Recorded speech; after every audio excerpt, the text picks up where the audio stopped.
Hello everyone, welcome back to my channel. I am Pooja और आज हम बात करने वाले हैं जनवरी मंथ की सभी इंपॉर्टेंट गवर्नमेंट स्कीम। साथ ही साथ जनवरी मंथ में जितनी भी इंपॉर्टेंट नेशनल इवेंट्स थे, जैसे कि पीयूष गोयल जी ने टर्मरिक बोर्ड की स्थापना की है, या हमारा कोल प्रोडक्शन 2023-24 में कितना रहा है, जैसे क्वेश्चन एग्जाम में पूछे जाते हैं। तो हम यहाँ पर नेशनल न्यूज़ को भी कवर करेंगे। तो बेसिकली आज हमें गवर्नमेंट स्कीम और नेशनल न्यूज़ देखनी है जनवरी मंथ की। इसके पहले मैंने जनवरी मंथ के सभी इंपॉर्टेंट रिपोर्ट और इंडाइसेस एंड जनवरी मंथ के अपॉइंटमेंट्स आपके साथ शेयर किए हैं। मंथली कंपाइलेशन का ये तीसरा पार्ट है। इसके पहले के जो पार्ट्स हैं वो आप प्लेलिस्ट में जाकर देख सकते हैं। क्लियर है? अब गवर्नमेंट स्कीम एक ऐसा टॉपिक होता है, ऐसा कोई एग्जाम बचा ही नहीं है जहां पर गवर्नमेंट स्कीम ना पूछी जाती हो। चाहे आपका सीयूटी एग्जाम है, एसएससी, रेलवे, आपका स्टेट एग्जाम्स, यूपीएससी एग्जाम, इसके अलावा आपके आरबीआई एग्जाम, आरआरबी, एसबीआई, सभी एग्जाम्स में गवर्नमेंट स्कीम्स पूछी जाती है। तो एक एक करके हम सभी गवर्नमेंट स्कीम्स को पढ़ेंगे। वीडियो को लास्ट तक देखना है जिससे आपका नॉलेज और स्ट्रांग हो जाए, सभी स्कीम्स आपको समझ में आ जाए और इंपॉर्टेंट नेशनल इवेंट्स भी। क्लियर है? तो स्टार्ट करेंगे विथ फर्स्ट न्यूज। पहली न्यूज है, government extend agriculture crop insurance scheme till 25-26। तो यहाँ पर यूनियन कैबिनेट की मीटिंग हो रही थी जिसको चेयर कर रहे थे प्राइम मिनिस्टर नरेंद्र मोदी, और इन्होंने कहा जो प्रधानमंत्री फसल बीमा योजना है, साथ ही साथ जो restructured weather based crop insurance scheme है, इनको 25-26 तक एक्सटेंड किया जाता है। जब कोई स्कीम को एक्सटेंशन मिलता है तो ऑब्वियस सी बात है बजट का अलॉटमेंट भी होगा। तो 21-22 से 25-26 तक के लिए जो बजट अलॉटमेंट है वो 69,515 करोड़ रुपीस आपको मिल जाएगा। ये दोनों ही स्कीम क्रॉप इंश्योरेंस स्कीम है। अगर क्रॉप फेलियर हो जाती है वेदर फिनोमिना के कारण, एडवर्स वेदर कंडीशन के कारण, तो यहाँ पर फार्मर्स को इंश्योरेंस प्रोवाइड किया जाता है। ठीक है? अब दोनों स्कीम्स में अंतर इतना है कि प्रधानमंत्री फसल बीमा योजना जो है वो फार्मर्स को कंपनसेट करती है किसी भी कंडीशन से, किसी भी कंडीशन की वजह से उनकी क्रॉप अगर खराब होती है, जबकि restructure weather based crop insurance scheme केवल आपको कवरेज देती है against the loss of crop due to the adverse weather condition. Clear है? अब इसके अलावा यहाँ पर अनाउंसमेंट किया गया था कि हम यहाँ पर fund for innovation and technology FIAT fund का फॉर्मेशन भी करेंगे। इस फंड की टोटल वैल्यूएशन 824 करोड़ रुपीस होगी और इस फंड का इस्तेमाल एग्रीकल्चर सेक्टर में इनोवेशन करने के लिए, डेवलपमेंट करने के लिए किया जाएगा। क्लियर है? साथ ही साथ मध्य प्रदेश केवल और केवल एकमात्र स्टेट है जिसने 100% टेक्नोलॉजी बेस्ड एस्टिमेशन को एडॉप्ट करके रखा हुआ है। डन। अब यहाँ पे बात हो रही थी प्रधानमंत्री फसल बीमा योजना की। करेंटली प्रधानमंत्री फसल बीमा योजना को 9 ईयर कंप्लीट हुए हैं। इस स्कीम को 2016 में लॉन्च किया गया था under the ministry of agriculture and farmer welfare. Clear है? इसमें आप देखेंगे 2% आपको प्रीमियम पे करना होता है फॉर खरीफ क्रॉप, 1.5% प्रीमियम पे करना होता है फॉर रवि क्रॉप, और आपकी जो कैश क्रॉप होती है या कमर्शियल क्रॉप है, हॉर्टिकल्चर क्रॉप्स है, उसके लिए 5% फार्मर्स को प्रीमियम पे करना होता है। Remaining 95% premium government of India पे करती है। क्लियर है? साथ ही साथ यहाँ पे जो रिस्ट्रक्चर वेदर बेस्ड आपकी इंश्योरेंस स्कीम है, इसे भी 2016 में ही लॉन्च किया गया था। ठीक। नेक्स्ट है, government approve 16,300 crore national critical mineral mission. ठीक है? नेशनल क्रिटिकल मिनरल मिशन के लिए यहाँ पे गवर्नमेंट ऑफ इंडिया ने 16,300 करोड़ रुपए का अलॉटमेंट किया है। इसका टारगेट ये है कि हमारे देश में हम इतने सेल्फ सफिशिएंट बने कि हमारे पास हम माइनिंग कर सके, एक्सप्लोरेशन कर सके क्रिटिकल मिनरल्स का, इंडिया में भी कर पाए, और इंडिया की जो कंपनी है वो फॉरेन कंट्रीज में भी जाके क्रिटिकल मिनरल को एक्सप्लोर करे। The government of India has approved the national critical mineral mission which aim to make the country self-sufficient in the critical mineral by encouraging the exploration of mineral within India and encouraging Indian company to acquire mineral block outside the India. For example, India ने recently Argentina में भी mining करने का फैसला लिया है, right?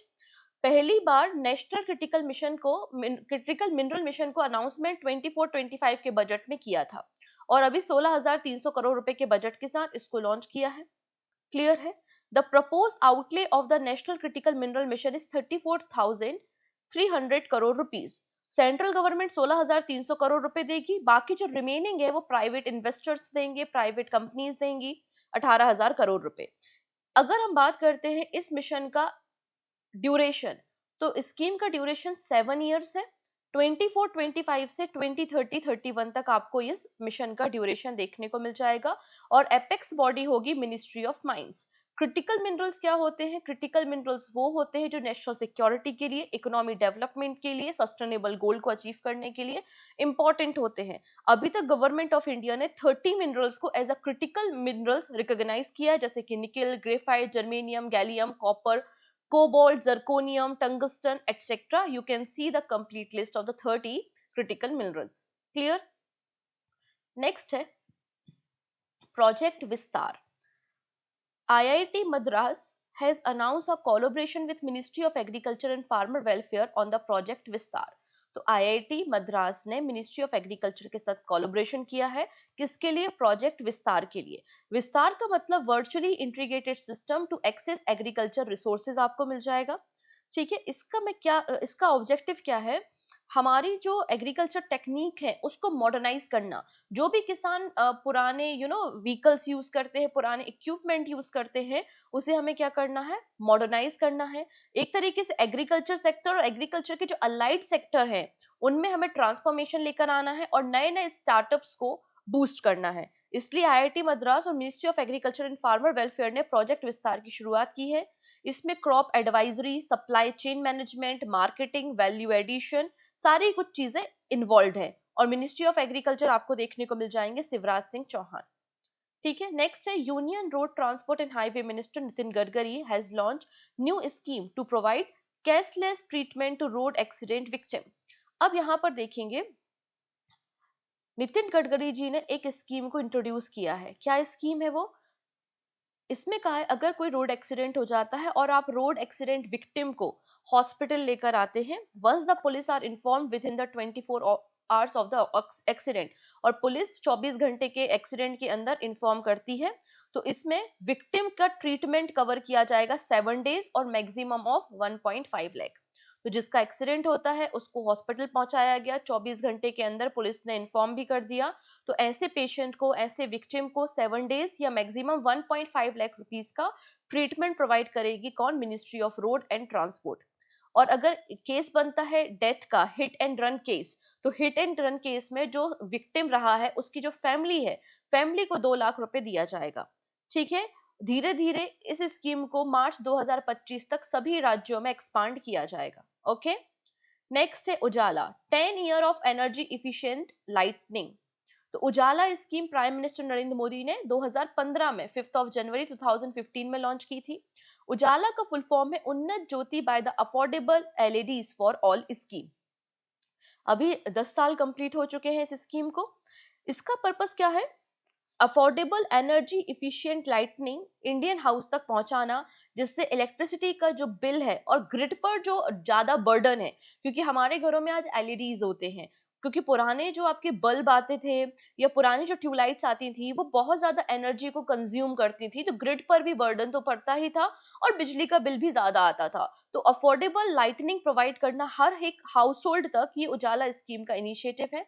इस scheme के लिए ज्वाइंटली पार्टनरशिप की है energy efficient service limited, discom, under the ministry of power. Clear है? इसमें बताया गया कि 6 जनवरी 2025 तक उजाला स्कीम के अंदर लगभग 36.87 करोड़ एलईडी बल्ब को डिस्ट्रीब्यूट किया गया है इन द हाउसेस। क्लियर इतनी चीजें? डन। चलिए, नेक्स्ट है cabinet approve continuation of national health mission for another 5 year. अब यहाँ पर नेशनल हेल्थ मिशन को 5 ईयर के लिए एक्सटेंड किया जा रहा है। कब से कब तक? 2025 से लेकर 2030 तक कैबिनेट ने अप्रूवल दिया है। नेशनल हेल्थ मिशन को अगर बात करें, लॉन्च कब किया गया था? 2013 में से लॉन्च किया गया था। ऑलरेडी एग्जिस्टिंग 2 स्कीम थी, एक है नेशनल रूरल हेल्थ मिशन और एक नेशनल अर्बन हेल्थ मिशन। दोनों को सबस्यूम करके, दोनों को मर्ज करके हमने नेशनल हेल्थ मिशन को 2013 में लॉन्च किया था और इसको अभी फिलहाल में 5 सालों के लिए एक्सटेंड किया है, 25 से लेकर 2030 तक। अगर फंड की शेयरिंग की बात करते हैं तो 60:40 का रेशियो होता है सेंट्रल गवर्नमेंट और स्टेट गवर्नमेंट के बीच में। वहीं अगर हम बात करते हैं नॉर्थ ईस्टर्न स्टेट्स के बारे में तो 90:10 का रेशियो आपको देखने को मिल जाएगा। इसका गोल क्या है? नेशनल हेल्थ मिशन का गोल क्या है? तो सबसे पहला गोल है कि हमारे देश में जो एमएमआर है, ठीक है, उसे रिड्यूस करना है 1/1000 लाइव बर्थ। आईएमआर को रिड्यूस करना है 25/1000 लाइव बर्थ। हमारे देश का जो टोटल फर्टिलिटी रेट है वो तो हमने अचीव कर ही लिया है 2.1।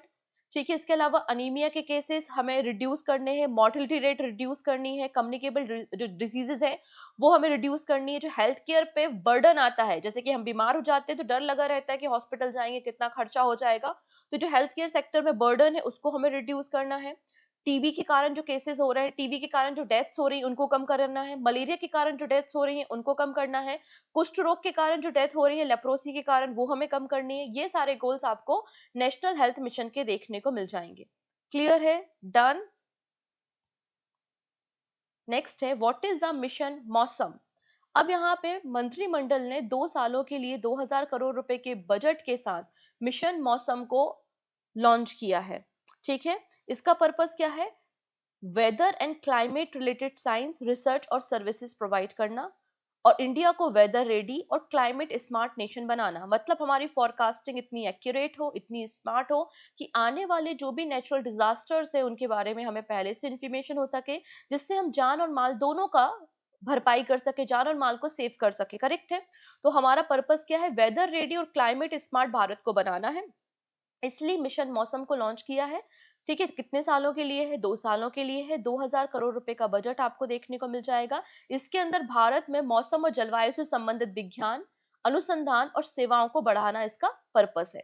ठीक है, डन। इतनी चीजें कौन इंप्लीमेंट करेगा? India meteorological department, Indian institute of tropical meteorology और national centre for medium range weather forecasting इसको हैंडल करने का काम, इंप्लीमेंट करने का काम करेंगी। नेक्स्ट है government launch PLI scheme 1.1 for the speciality steel. अब यहाँ पर समझने वाली बात है, जो हमारा पीएलआई है, मतलब आपका जो यहाँ पे जो पीएलआई स्कीम हमने लॉन्च की है, इसका पर्पस क्या है? ये है प्रोडक्शन लिंक इंसेंटिव स्कीम। हमने यहाँ पे कुछ सेक्टर्स को आइडेंटिफाई किया, उस पर्टिकुलर सेक्टर में अगर हम एडवांसमेंट चाहते हैं, हम चाहते हैं कि ज्यादा प्रोडक्शन हो, तो ऐसे केसेस में जो कंपनीज होती हैं जो प्रोडक्शन करती हैं उनको इंसेंटिव गवर्नमेंट प्रोवाइड करती है। तो यहाँ पे समय समय पर रिवीजन होता जाता है, कुछ नई स्कीम्स को जोड़ा जाता है। तो फिलहाल union minister of steel and heavy industry HD Kumaraswamy ji ने second round of production link incentive scheme for the speciality steel launch की है, जिसका नाम है पीएलआई स्कीम 1.1। इसका पर्पस है डोमेस्टिक प्रोडक्शन बढ़ाना और हमारा जो इंपोर्ट डिपेंडेंस है उसको रिड्यूस करना। ये कब से कब तक के लिए है? 25-26 से लेकर फाइनेंशियल ईयर 29-30 तक के लिए है। इसमें 5 प्रकार की कैटेगरी में स्टील्स को इंक्लूड किया गया है। Coated plated steel products, high strength and wear resistant steel, speciality rails, alloy steel and electrical steel. ठीक है, स्कीम की जो एप्लीकेशन फॉर्म्स है वो 6 जनवरी से लेकर 31 जनवरी तक ओपन थी। पहला राउंड जो था पीएलआई का उसको इंट्रोड्यूस किया था 2021 में by the ministry of steel, और इस सेकेंड राउंड आपको देखने को मिल रहा है। पहले राउंड के लिए बजट अलॉटमेंट 6322 करोड़ रुपए आपको देखने को मिल जाएगा। नेक्स्ट है इन रोड प्रोजेक्ट। इन रोड का फुल फॉर्म क्या है? इन रोड का मतलब है Indian natural rubber operation for assisted development. यहाँ पर देख सकते हैं ये पेड़ है और लोग जो है वो रबड़ को कलेक्ट करने का काम कर रहे हैं। तो हमारा जो स्पेशल फोकस है वो नॉर्थ ईस्टर्न स्टेट्स में है। नॉर्थ ईस्टर्न स्टेट में हमें क्वालिटी ऑफ नेचुरल रबड़ को इंक्रीज करना है, इसके लिए इनरोड प्रोजेक्ट को लॉन्च किया है। इनरोड का फुल फॉर्म पूछा जा सकता है Indian natural rubber operation for assisted development project, या सिंपल क्वेश्चन पूछा जा सकता है कि इनरोड प्रोजेक्ट का रिलेशन किस सेक्टर से है? आंसर हो जाएगा नेचुरल रबर को इनहांस करना, उसकी क्वालिटी को इंप्रूव करना है in the north eastern state. ठीक है, इसके अंदर क्या किया जाएगा? जो जो यहाँ पे रबड़ प्रोड्यूसर है, जो रबड़ को इकट्ठा करने का काम कर रहा है, रबड़ ग्रोअर है, क्रिएटर्स है, उनको यहाँ पे स्किल डेवलपमेंट किया जाएगा। और स्किल डेवलपमेंट करने का काम कौन करेगा? हमारे देश में जो अलग-अलग टायर मैन्युफैक्चरिंग कंपनीज़ हैं, जैसे कि जेके टायर है, एमआरएफ टायर्स है, अपोलो टायर्स है, ये सभी लोग फार्मर्स को ट्रेनिंग प्रोवाइड करने का काम करेंगे। और साथ ही साथ एक इंफ्रास्ट्रक्चर मॉडल और स्किल डेवलपमेंट करने का काम करेंगे। तो इस तरीके से आपको ये इनरोड प्रोजेक्ट देखने को मिल जाएगा। डन, इतनी चीज़ें हैं? ठीक है। इसके अलावा 1,25,000 हेक्टेयर में नए रबड़ का प्लांटेशन भी किया जाएगा, 94 district of north eastern state of the West Bengal part etcetera. Next है 10 year of the Beti Bachao Beti Padhao. तो 10 साल कंप्लीट हो चुके हैं बेटी बचाओ बेटी पढ़ाओ स्कीम को। ठीक है, बेटी बचाओ बेटी पढ़ाओ स्कीम को पानीपत हरियाणा से 2015 में लॉन्च किया गया था। ठीक है, ये ज्वाइंट इनिशिएटिव है ministry of women and child development और ministry of health and family welfare का, साथ ही साथ ministry of human resource and development. इसका ऑब्जेक्टिव क्या है? जो जेंडर बेस्ड सेक्स आपका सिलेक्टिव एलिमिनेशन है कि महिला अगर लड़की है, बच्चा है, तो उसको एलिमिनेट कर देना, उसको भ्रूण में हत्या कर देना, तो वो हमें यहाँ पे एलिमिनेट करना था। ठीक है, हमें गर्ल चाइल्ड को प्रोटेक्ट करना था, उनके एजुकेशन के बारे में बात करनी थी, गर्ल चाइल्ड के राइट को प्रोटेक्ट करना था। इसलिए हमने बेटी बचाओ बेटी पढ़ाओ स्कीम को लॉन्च किया और रिसेंटली 10 इयर्स इसके कंप्लीट हो चुके हैं। अचीवमेंट क्या हुआ है? क्या कोई अचीवमेंट हुआ है इस स्कीम का? आंसर है यस। देखते हैं क्या क्या अचीवमेंट हुए हैं। तो सबसे पहले सेक्स रेशियो एट बर्थ, ये इंप्रूव हुआ है। पहले यहाँ पे देखेंगे आप 918 लड़कियां थी पर 1000 बॉयज, 2014-15 में ये बढ़कर 933 हो चुके हैं 2022-23 में। Increase in the girl gross enrolment ratio, तो सेकेंडरी एजुकेशन में भी गर्ल्स की भागीदारी इंक्रीज हुई है, 79.4% आपको देखने को मिल जाएगा। Rise in the institutional delivery, पहले घरों में ही डिलीवरी होती थी लेकिन अब इंस्टीट्यूशनल डिलीवरी भी इंक्रीज हुई है, 94% आप देख सकते हैं, है ना। और परसेप्शन चेंज, तो यहाँ पे हम लोग ने कई सारे कैंपेन को लॉन्च किया, सेल्फी विद डॉटर, फिर इसके अलावा बेटी जन्म महोत्सव जैसे कई सारे प्रोग्राम को लॉन्च किया, जिससे लोगों में अब थोड़ा सा जो परसेप्शन है कि लड़कियां कम होती हैं लड़के ज्यादा होते हैं, मतलब ये जो जेंडर बेस्ड डिस्क्रिमिनेशन है, तो हमने कोशिश की है इस डिस्क्रिमिनेशन को कम करने की। तो ये सारे अचीवमेंट है under the Beti Bachao Beti Padhao scheme. Clear हो गई इतनी चीजें? आई होप इतनी बातें क्लियर हो गई होंगी। चलिए फर्दर डिस्कशन करेंगे। ये हमारी सभी गवर्नमेंट स्कीम्स थी जो कि आपको जनवरी मंथ में न्यूज में देखने को मिल रही थी। ठीक है, अब हम बात करेंगे नेशनल न्यूज पे। नेशनल न्यूज पे बात करने से पहले यहाँ पर अगर आप आज की क्लास की पीडीएफ को डाउनलोड करना चाहते हैं तो जनवरी मंथ की मंथली मैगजीन अवेलेबल है, जिसमें ये सभी टॉपिक्स आपको मिल जाएंगे, जिसमें आपकी गवर्नमेंट स्कीम और नेशनल न्यूज भी शामिल है। तो आप पीडीएफ को डाउनलोड कर सकते हैं, प्रिंटेबल फॉर्मेट में है, इजिली प्रिंट आउट निकाल के भी पढ़ सकते हैं। क्योंकि आप लोगों के जून जुलाई अगस्त में आप लोगों के पेपर हो जाएंगे, आप लोगों को प्रीलिम्स हो जाएगा एसएससी का। तो ऑब्वियस सी बात है ये जनवरी मंथ बहुत बहुत इंपॉर्टेंट है। और अगर अभी तक आप लोगों ने करंट अफेयर्स पढ़ना शुरू नहीं किया है तो करंट अफेयर्स को पढ़ना शुरू कर दीजिए। मॉर्निंग 9 AM पर हमारे डेली करंट अफेयर्स आते हैं। क्लियर है? तो जल्दी से एक बार अपनी फ्रेंड्स के साथ लिंक को शेयर कर दो, वो सभी फ्रेंड जो किसी भी वनडे एग्जाम की प्रिपरेशन कर रहे हैं। अगर सेशन पसंद आ रहा है, यूजफुल लग रहा है, तो एक बार थम्स अप कर दो, लाइक बटन पे क्लिक कर दो। ओके, चलिए अब बात करेंगे नेशनल इवेंट्स पे।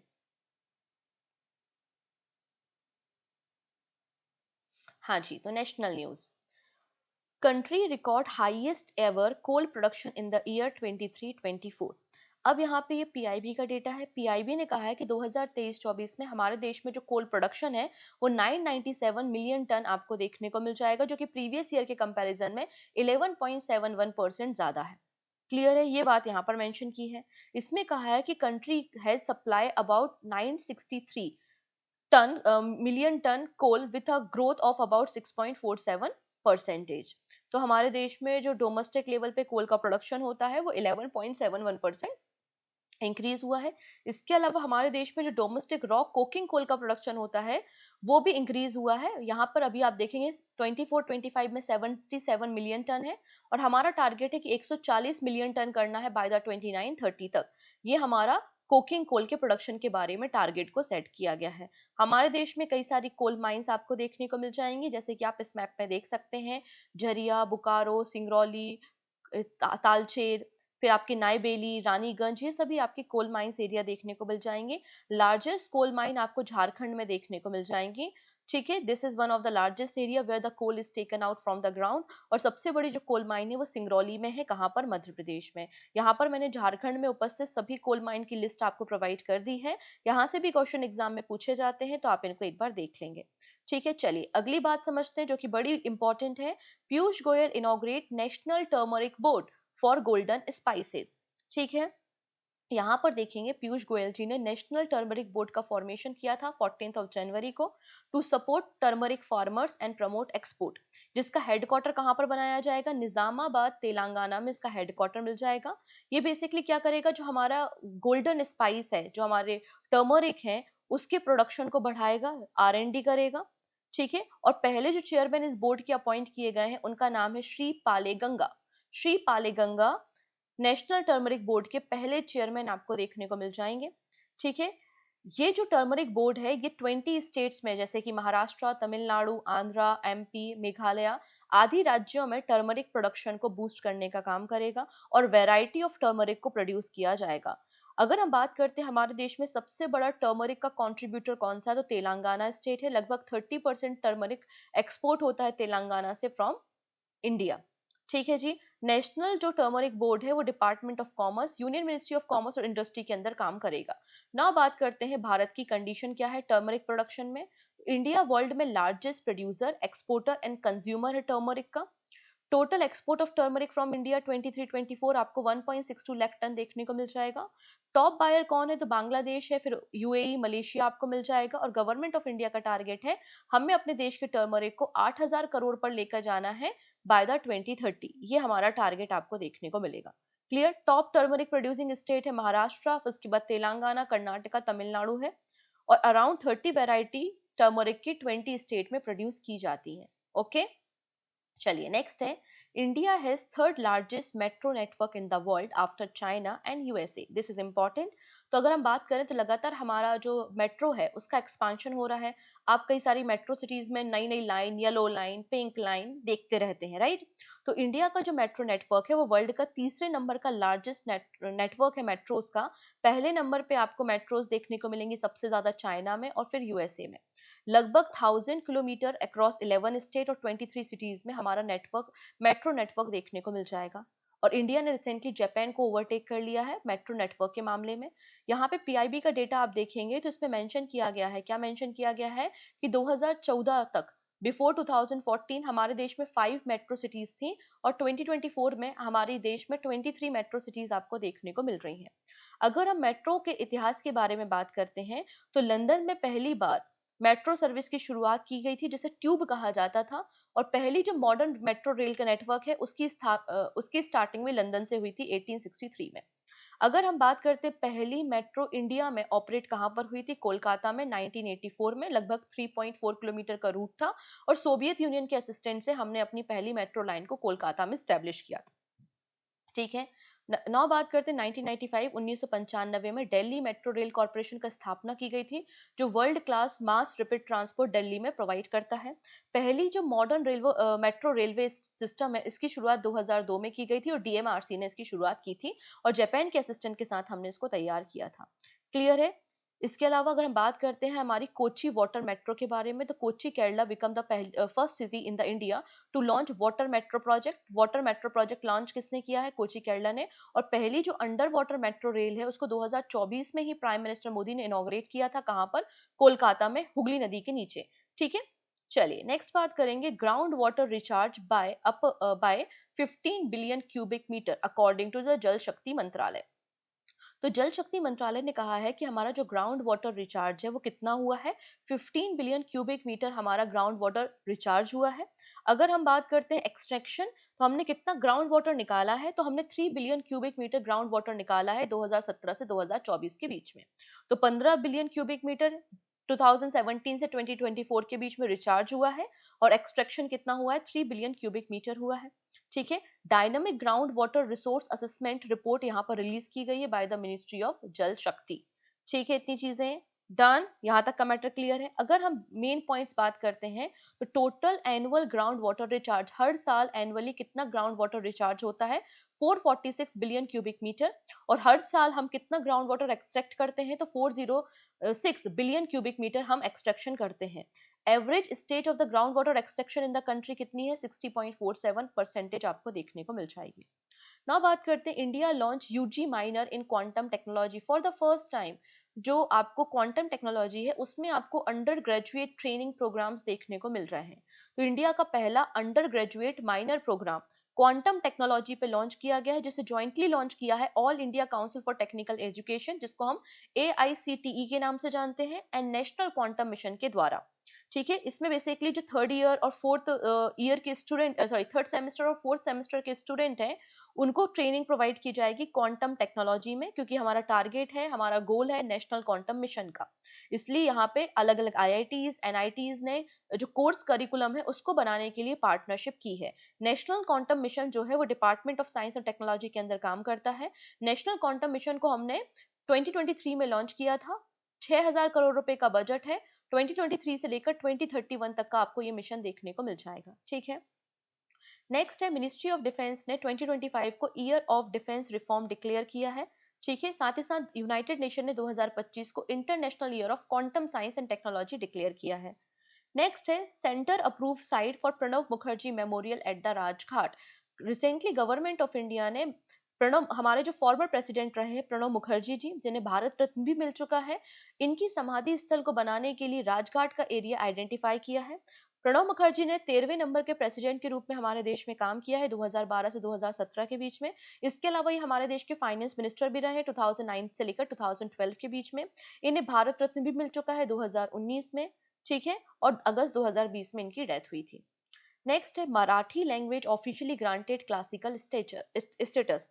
यहाँ पर यूनियन कैबिनेट ने रिसेंटली मराठी लैंग्वेज को असमी, बंगाली, पाली और प्राकृत लैंग्वेज के साथ ऑफिशियली क्लासिकल लैंग्वेज का स्टेटस दिया है। अभी हमारे देश में 6 क्लासिकल लैंग्वेजेस थी, 5 और एड ऑन हो गई हैं, तो टोटल क्लासिकल लैंग्वेज हमारे देश में 11 आपको मिल जाएंगी। तो total number of recognised classical language कितनी है, 11 आपको मिल जाएंगी। ये जो अलग से कैटेगरी है क्लासिकल लैंग्वेज की, तो ये क्लासिकल लैंग्वेज की अलग कैटेगरी जो है वो 2004 में इंट्रोड्यूस की गई थी। और हमारे देश की जो पहली क्लासिकल भाषा है, जो क्लासिकल लैंग्वेज है, वो तमिल है, जिसको 2004 में एड ऑन किया गया था। फिर संस्कृत, तेलुगु, कन्नड़ा, मलयालम, उड़िया, मराठी, पाली, प्राकृत, असमी, बंगाली, इन 5 को अभी यहाँ पर एड ऑन किया है। ठीक है जी, तो ये लिस्ट है, ये पूरी 11 भाषाएं आपको याद करनी है, कोई कॉम्प्रोमाइज यहाँ पे नहीं चलेगा। ये 11 की 11 भाषाएं पता होनी चाहिए कि कौन कौन सी हमारे देश में 11 प्राकृत सॉरी आपकी क्लासिकल लैंग्वेजेस हैं। ठीक है, चलिए नेक्स्ट है, IIT Madras set record with Asia largest wave basin. IIT Madras ने अपने कैंपस में एशिया का लार्जेस्ट वेव बेसिन बनाया है। अब जैसे कि सुनामी आई या पानी के अंदर समुद्र के नीचे क्या हुआ, वोल्केनो इरप्शन हुआ, तो किस तरीके से वेव्स का फॉर्मेशन होता है, इस पे भी तो रिसर्च करनी होती है, स्टडी करनी होती है। तो इसलिए IIT मद्रास ने एशिया का लॉन्गेस्ट शैलो वाटर बेसिन को तैयार करा है फॉर द रिसर्च फैसिलिटी। ठीक है, और इसका कोलैबोरेशन इसके लिए इन्होंने किया है national technology centre for port water and coast, ministry of shipping से। क्लियर है, डन। चलिए नेक्स्ट है, Indian biological data centre portal launch for Indian genome data. अब यहाँ पे Indian biological data centre portal के बारे में बात हो रही है। अब इसके अंदर क्या किया गया, देखो इस मिशन के अंदर हमने 10,000 से ज्यादा लोगों के सैंपल को कलेक्ट किया, उनकी जीनोम सीक्वेंसिंग की और जीनोम डेटा को तैयार करने का काम किया है। ठीक है, इससे क्या होगा, जैसे कि कोई बीमारी आती है, कोई वायरस होता है, अलग अलग जीन्स पे किस तरीके से म्यूटेशन हो रहा है, हमें रिसर्च करनी है, हमें मेडिसिन बनानी है, तो इससे हमें सहायता मिलती है। India has become self sufficient in genoming data as India has successfully decoded 10,000 whole genome sample under the Genome India project। ठीक है, तो गवर्नमेंट ऑफ इंडिया ने यहाँ पे dedicated Indian biological data centre portal को लॉन्च किया है। इसे इनॉग्रेट करने का काम डॉक्टर जितेंद्र सिंह ने न्यू दिल्ली में किया है। ये जो डेटा सेंटर है वो डिपार्टमेंट ऑफ बायोटेक्नोलॉजी के अंदर काम करेगा। ठीक है, फरीदाबाद हरियाणा में इसको, मतलब इस डेटा सेंटर को हम सेटअप कहाँ पे करेंगे, फरीदाबाद हरियाणा में करेंगे with the collaboration of national informatics centre. अब जीनोम इंडिया प्रोजेक्ट जो है वो मिनिस्ट्री, यहाँ department of biotechnology, ministry of science का प्रोजेक्ट है। इसे जनवरी 2020 में लॉन्च किया गया था। ठीक है, और 20 से ज्यादा नेशनल इंस्टीट्यूट ने पार्टिसिपेट किया है। इसके अंदर 10,000 फैमिलीज का, हेल्दी पीपल का हमने जीनोम डेटा लिया और उसकी जीनोम सिक्वेंसिंग करके डेटा को स्टोर किया है। ठीक है, नेक्स्ट है, एम्पावर हर विज। एम्पावरिंग वीमेन एंटरप्रेन्योरशिप, तो ये नीति आयोग का एक प्लेटफॉर्म है। नीति आयोग के प्लेटफॉर्म का नाम क्या है? वीमेन एंटरप्रेन्योरशिप प्लेटफॉर्म, जो कि नीति आयोग का प्लेटफॉर्म है। और इसी प्लेटफॉर्म के अंदर एम्पावर हर विज इनिशिएटिव को लॉन्च किया है, सपनों की उड़ान। इसमें क्या किया जाएगा? अगर कोई फीमेल एंटरप्रेन्योर है, वो अपनी शॉप को ओपन करना चाहती है, ठीक है, अपनी नई शॉप मतलब अपनी शॉप ओपन करनी है, अपने मार्केट को ग्रोथ करना है, अलग अलग डिजिटल जो आपके ई कॉमर्स वेबसाइट है उसमें जाना है, लेकिन महिलाओं को नहीं पता, अगर नहीं आता, टेक्निकली वो इतनी वीक है या नहीं समझ में आ रहा है कैसे ऑनबोर्डिंग करनी है, अलग अलग प्लेटफॉर्म पे, मिंत्रा पे, फ्लिपकार्ट पे कैसे अपने बिजनेस को ग्रो करना है, इसके लिए बेसिकली सपोर्ट प्रोवाइड किया जाएगा। और इस प्रोग्राम के लिए पार्टनरशिप न्यू शॉप के साथ की गई है। न्यू शॉप एक बहुत बड़ी रिटेल चेन है जो कि महिलाओं के साथ कोलैबोरेट करेगी और उनको एक स्पेसिफिक लोकेशन में शॉप ओपन करके भी देगी। The initiative aim to empower women entrepreneur by providing them with essential skill and resource to thrive in organise retail skill. इसके अंदर 50 फीमेल्स को आइडेंटिफाई किया जाएगा जिनकी एज 18 से लेकर 35 ईयर्स के बीच में है। टॉप 20 जो पार्टिसिपेंट होंगे उनको 100% वेवर मिलेगा न्यू शॉप फ्रेंचाइजी फीस में। मतलब जो न्यू शॉप की आपकी चेन है, आप नई दुकान खोल रहे हैं, उसकी फ्रेंचाइजी ले रहे हैं, तो इसमें आपको 100% वेवर मिलेगा। 20 महिलाओं को और 30 महिलाओं को भी यहाँ पे पार्टनरशिप प्रोवाइड की जाएगी। ठीक है, दिल्ली, एनसीआर, पंजाब, हरियाणा, उत्तर प्रदेश, मध्य प्रदेश, गुजरात में से लॉन्च किया जाएगा। अब यहाँ पे women entrepreneurship programme NITI Aayog का इनिशिएटिव है। इसे 2018 में नीति आयोग ने लॉन्च किया था। ठीक है, नेक्स्ट है India to invest 50,000 crore rupees in national waterway over 55 years.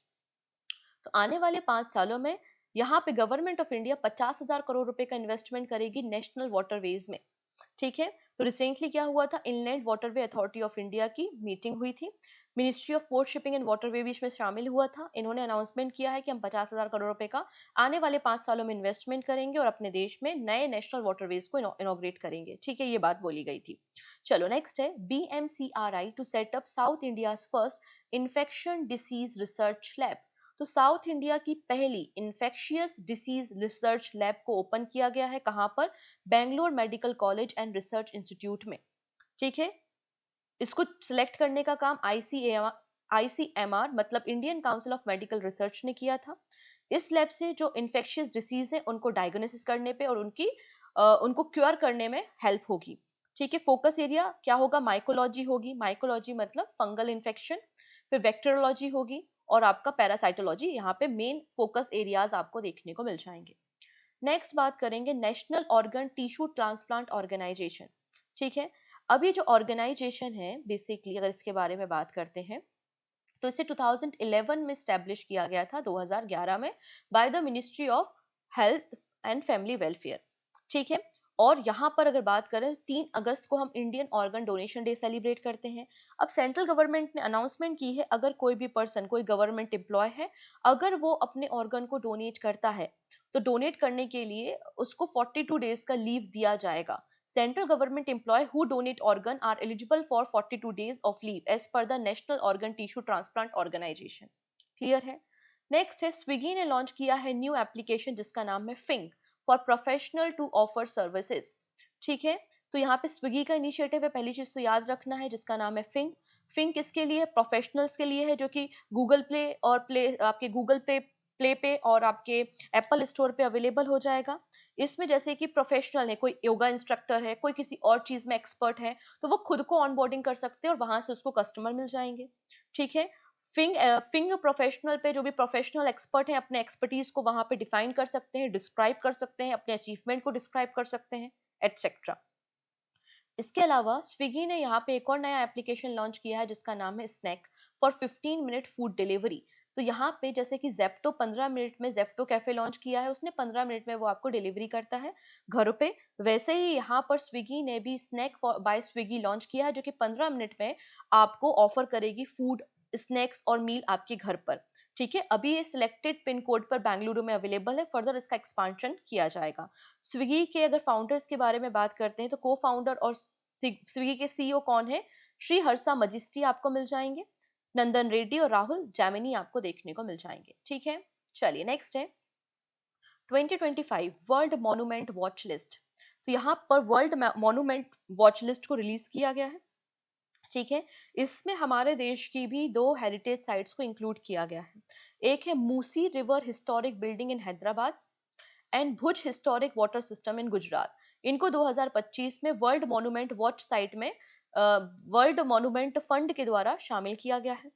इसका ये मतलब है, अगर इस लिस्ट में कोई एंटिटी आती है, इसका ये मतलब ये जो साइट्स हैं ये हिस्टोरिक साइट्स हैं और ये लगातार डिग्रेड होते जा रहे हैं, इनकी हालत काफी ज्यादा तंगी में है, इनको इमीडिएट बेसिस पे कंजर्वेशन की, प्रिजर्वेशन की रिक्वायरमेंट है। तो ऐसी साइट्स को हम स्टोर करते हैं, ऐसी साइट्स को हम इस लिस्ट में शामिल करते हैं। तो Musi river historic building in Hyderabad और Bhuj historic water system in Gujarat, इसे शामिल किया गया है। अभी जो वर्ल्ड मॉन्यूमेंट वॉच लिस्ट है ये बाइनियल प्रोग्राम है। 1996 में वर्ल्ड मॉन्यूमेंट फंड की स्थापना की गई थी और हर 2 साल में इस लिस्ट को पब्लिश किया जाता है। तो मूसी रिवर आपको मिल जाएगा और दूसरा क्या मिल जाएगा आपको मूसी रिवर के अलावा, मूसी रिवर के किनारे जो हिस्टोरिक साइट्स है वो, और भुज हिस्टोरिक वाटर सिस्टम। आइए मूसी रिवर के बारे में बात करते हैं। तो मूसी रिवर जो है वो कृष्णा की ट्रिब्यूटरी या सहायक नदी आपको मिल जाएगी। ठीक है, रिवर को पहले हम एंशियंट इंडिया में इसे हम मुचुकुंद के नाम से जानते थे। हैदराबाद जो सिटी है वो मूसी रिवर के किनारे सिचुएटेड है। यहाँ पर 2 मेन आर्टिफिशियल लेक आपको हिमायत सागर और ओस्मान सागर देखने को मिल जाएंगे और अनंतगिरी हिल से मूसी रिवर का ओरिजिन होता है। क्लियर है। अब फंडिंग और सपोर्ट की बात करते हैं तो $2 मिलियन का यहाँ पे फंड दिया जाएगा फॉर द प्रिजर्वेशन पर्पस। ठीक है, अगर हम गुजरात के भुज हिस्टोरिक वाटर सिस्टम के बारे में बात करते हैं तो एक अदर साइट है जिसको यहाँ पे शामिल किया गया है। ठीक है, जो last monument watch list release हुई थी वो 2022 में हुई थी। अब इस लिस्ट में ये तो 2 भारत की साइट है, एक और बहुत इंटरेस्टिंग साइट यहाँ पर एड ऑन की गई है जो है चंद्रमा। चंद्रमा पे जो चंद्रयान, यहाँ पे चंद्रमा में जो पहली बार एस्ट्रोनॉट ने अपोलो 11 मिशन से नील आर्मस्ट्रॉन्ग ने जो लैंडिंग की थी, वहां पे उनके फुटप्रिंट्स वगैरह अभी भी अवेलेबल है, क्योंकि फिक्शन नहीं होता है, घर्षण नहीं होता है चंद्रमा पे। तो इसलिए इन साइट्स को भी इस लिस्ट में शामिल किया गया है। तो Neil Armstrong moon landing site added to the threatened heritage list. ठीक है, हालांकि मून बहुत दूर है हमसे, लेकिन लगातार जो चंद्रमा पे लैंडिंग हो रही है, चाइना अपने मिशन लॉन्च कर रहा है, यूएसए कर रहा है, इंडिया कर रहा है, तो डर है कि ये साइट यहाँ पे जो फुटप्रिंट्स है वो हम कहीं खो ना दें, इसलिए पहले ही यहाँ पर इसे हमने वॉच लिस्ट में शामिल कर दिया। ठीक है, चलिए नेक्स्ट है India develop world most powerful hydrogen train. तो हाइड्रोजन ट्रेन इंजन, तो यहाँ पे वर्ल्ड का most powerful hydrogen train engine तैयार किसने किया है? इंडिया ने किया है। इंडियन रेलवे मिनिस्टर अश्विनी वैष्णव ने हमें इंफॉर्मेशन देने का काम किया है, क्योंकि हमारा टारगेट है हमें 2070 तक नेट कार्बन एमिशन को जीरो करना है। ठीक है, ये वर्ल्ड का most powerful hydrogen fuel railway engine बताया जाता है। नॉर्मली जो इंजन्स होते हैं वो 500 से 600 हॉर्स पावर इंजन होते हैं, लेकिन ये जो इंजन है वो 1200 हॉर्स पावर का आपको देखने को मिल जाएगा। इसका जो पहला ट्रायल किया गया है वो हरियाणा में जिंद से लेकर सोनीपत रूट में किया गया है।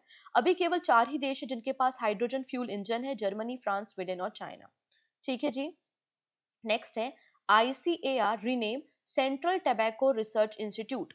तो जो सेंट्रल टैबैको रिसर्च इंस्टीट्यूट आपको राजमुंद्री आंध्र प्रदेश में देखने को मिलता है, इसका नाम चेंज किया जा रहा है और इसका नया नाम क्या होगा उस पर हमें बात करनी है। तो recently Indian council of agriculture research officially rename the central tobacco research institute, और इसका नया नाम क्या होगा?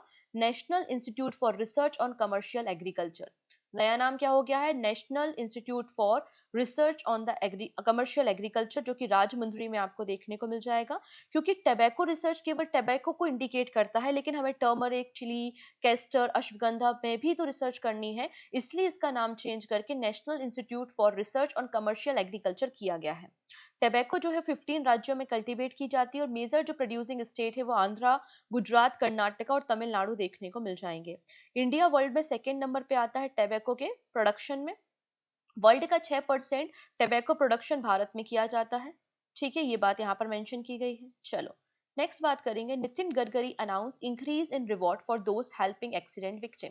अब अगर रोड एक्सीडेंट हो जाता है और रोड एक्सीडेंट विक्टिम को अगर आप सही समय पे गोल्डन आवर्स में हॉस्पिटल पहुंचाते हैं, तो ऐसे केसेस में आपको रिवॉर्ड पॉइंट दिए जाते हैं, रिवॉर्ड दिया जाता है। जो ये जो रिवॉर्ड पॉइंट्स हैं, पहले 5,000 रुपए दिया जाता था, इसको बढ़ा के 25,000 रुपए की अनाउंसमेंट की है। As per the recent development, the government will increase the reward for good समर्थन helping accident victim by 5 times to the 25,000। पहले 5,000 था, अब इसको 25,000 रुपए किया गया है। गुड समर्थन स्कीम को 2021 में लॉन्च किया गया था by the government of India. Clear है। चलिए नेक्स्ट है government of India launch entity locker for efficient business document management.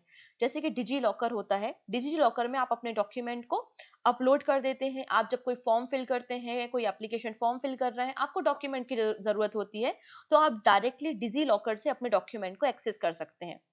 वैसे ही जब आप आईटी में हैं, अलग-अलग कंपनीज़ में आप जब काम कर रहे हैं, तब भी आपको इंस्टीट्यूशनल लेवल पे, ऑर्गेनाइजेशन लेवल पे कई सारे डॉक्यूमेंट्स को अपलोड करने की ज़रूरत होती है। आपकी पे स्लिप क्या थी, आपका टैक्स रिटर्न कितना फाइल हुआ, आपका पीएफ, आपका रजिस्ट्रेशन सर्टिफिकेट, ऐसे कई सारी चीज़ों की रिक्वायरमेंट होती है।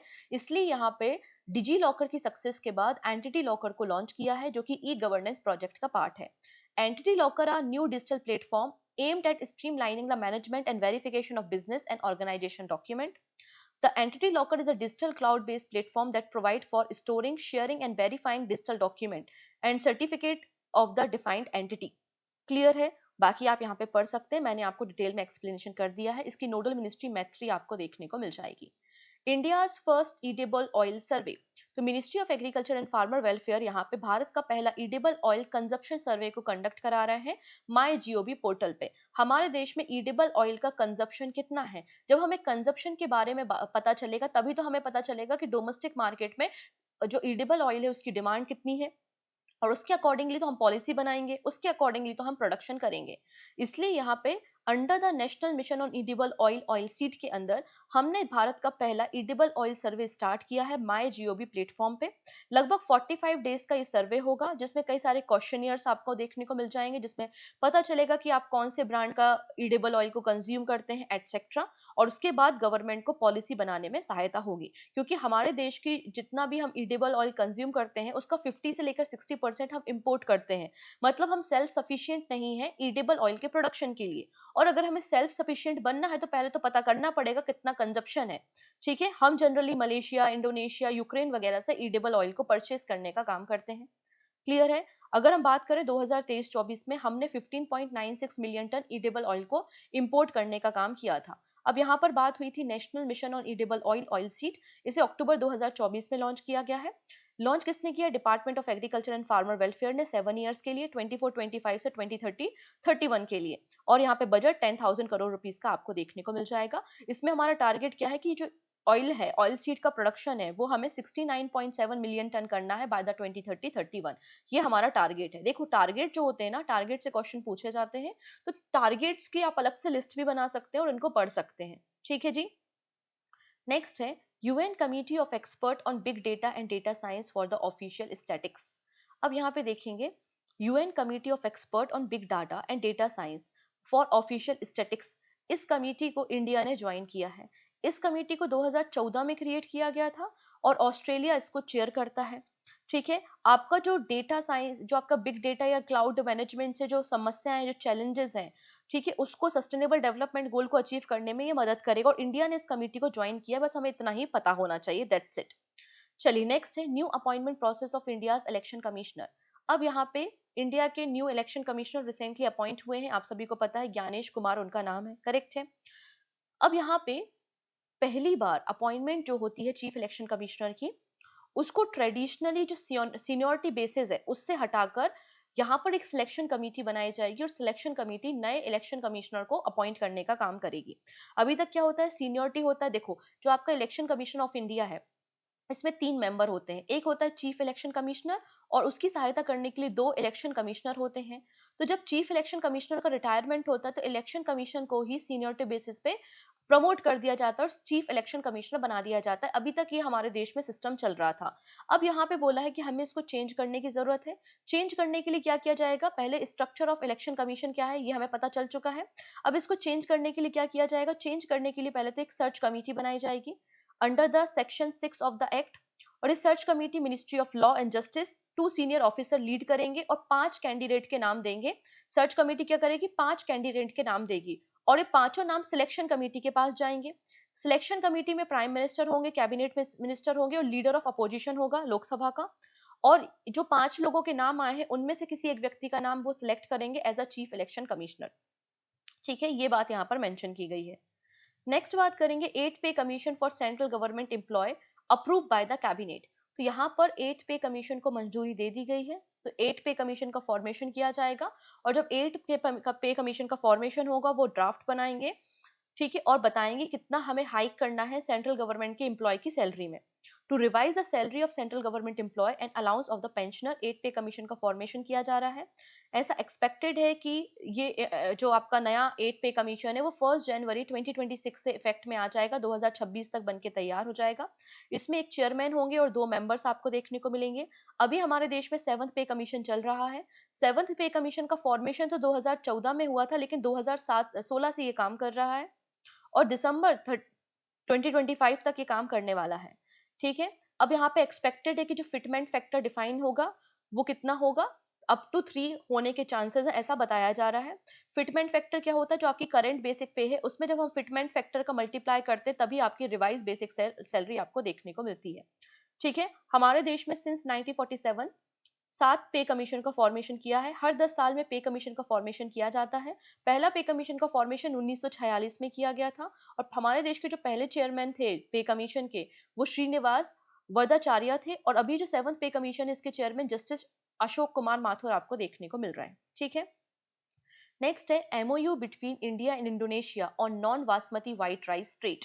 अब इंडिया और इंडोनेशिया के बीच में जो नॉन बासमती व्हाइट राइस है उसकी ट्रेडिंग करने के लिए वो एग्रीमेंट साइन हुआ है, जिसके अंदर India 1 million metric ton non basmati rice को एक्सपोर्ट करेगा, कहाँ पे, इंडोनेशिया में, पर ईयर, हर साल, ठीक है। और फर्दर फिर इसको 4 सालों तक के लिए एक्सटेंड किया जाएगा ऑटोमेटिकली, ये बात यहाँ पर मेंशन की है।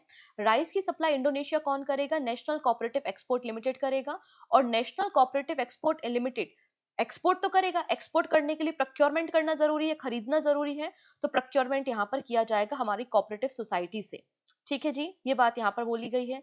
नेशनल कोऑपरेटिव एक्सपोर्ट लिमिटेड का फॉर्मेशन 2023 में हुआ था न्यू दिल्ली में। मैनेजिंग डायरेक्टर आपको अनुपम कौशिक देखने को मिल जाएंगे। नेक्स्ट है पीएम मोदी इनॉग्रेट्स ग्रामीण भारत महोत्सव 2025 इन न्यू दिल्ली। तो ग्रामीण भारत महोत्सव कहाँ पर हो रहा है, नई दिल्ली में, 4 से लेकर 9 जनवरी के बीच में। इसे ऑर्गेनाइज करने का काम department of financial service, union ministry of finance और NABARD, national bank for agriculture and rural development ने किया। इसमें ग्रामीण भारत महोत्सव में अलग अलग जो लीडर्स हैं, एक्सपर्ट्स हैं, रूरल इकोनॉमी और इंडस्ट्री के ऊपर डिस्कशन यहाँ पर किया गया और भारत को किस तरीके से सेल्फ सफिशिएंट करना है उस डायरेक्शन में काम करने की बातें की गई। अब यहाँ पे जो ग्रामीण भारत महोत्सव, इसकी थीम क्या थी, building a resilient rural India for विकसित भारत 2024, मतलब गांव बड़े तो देश बड़े, ये आपको थीम या मोटो देखने को मिल जाएगा। नाउ बात करते हैं नाबार्ड के बारे में। नाबार्ड का मतलब होता है national bank of agriculture and rural development, ठीक है। वी शिवरमन कमेटी की रिकमेंडेशन से 1979 में इसका फॉर्मेशन किया गया था under the national bank for agriculture and rural development 1981 और जो इसने ऑपरेशनल स्टार्ट किए हैं नाबार्ड ने वो 12 जुलाई 1982 से 1982 से इसने ऑपरेशन स्टार्ट किए हैं। ये 100% ओन होता है by the government of India. Next है अमित शाह जी ने इनॉग्रेट किया है भारत पोल portal develop by the CBI in new Delhi. जैसे कि आपका इंटरपोल होता है जिसको हम इंटरनेशनल पुलिस कहते हैं, जिसमें कई सारे देशों की एजेंसी साथ में मिलकर काम करती हैं और किसी देश से कोई क्रिमिनल भाग गया है तो इंटरनेशनल लेवल पे उस क्रिमिनल का पता लगाने, उसको अरेस्ट करने की जिम्मेदारी इंटरपोल की होती है। तो जैसे कि इंटरपोल है वैसे ही भारत पोल को भी लॉन्च किया जिससे हम अपने देश में होने वाले क्राइम को कंट्रोल कर सकें और जल्दी से जल्दी हम डिसीजन पे पहुंच सके, मतलब जो भी आपका क्रिमिनल है उसको सजा दी जा सके। तो Bharatpol will play a significant role in the crime control by connecting investigating agency. तो अलग अलग जो इन्वेस्टिगेटिंग एजेंसीज हैं उनको यहाँ पे कनेक्ट किया जाएगा भारत पुल के जरिए, जैसा कि इंटरपोल नेटवर्क है वैसे ही भारत पुल का नेटवर्क होगा। Bharatpol and the 3 new criminal law will serve as a strong mechanism to catch fugitive who fled abroad, जो कि भगोड़े लोग होते हैं, भाग जाते हैं, उनको पकड़ने में ये मदद करेगा। ये बात इसमें मेंशन की गई है। इंटरपोल के बारे में बात हो रही तो इंटरपोल को इंटरनेशनल पुलिस कमीशन कहा जाता है। 1923 में इसका फॉर्मेशन हुआ था, ठीक है। फ्रांस में इसका हेडक्वार्टर है, 196 कंट्री मेंबर है और इन 19 क्रिमिनल एक्टिविटीज को कवर करता है और प्रेसिडेंट इसके जनरल मिल जाएंगे जनरल अहमद नसर अल रईसी जो कि यूएई से है। नेक्स्ट बात करेंगे revise open market sale scheme policy for 24-25। अब यहाँ पे ministry of consumer affairs, food and public distribution ने हमारे देश की फूड सिक्योरिटी को इन्हांस करने के लिए जो आपकी ओपन मार्केट सेल स्कीम है इसे रिवाइज किया है। अब ओपन मार्केट सेल स्कीम क्या होती है, जैसे कि फूड कॉर्पोरेशन ऑफ इंडिया ने फार्मर से क्या किया, ग्रेन्स को प्रक्योर किया और इस ग्रेन का इस्तेमाल हमारी जो अलग वेलफेयर स्कीम होती है, हमारा जो पब्लिक डिस्ट्रीब्यूशन सिस्टम होता है उसमें जाता है। अब बचा हुआ जो अनाज है वो स्टेट गवर्नमेंट जो होती हैं वो यहाँ पे ऑक्शन के जरिए खरीद सकती हैं। इसे ओपन मार्केट सेल स्कीम कहा जाता है।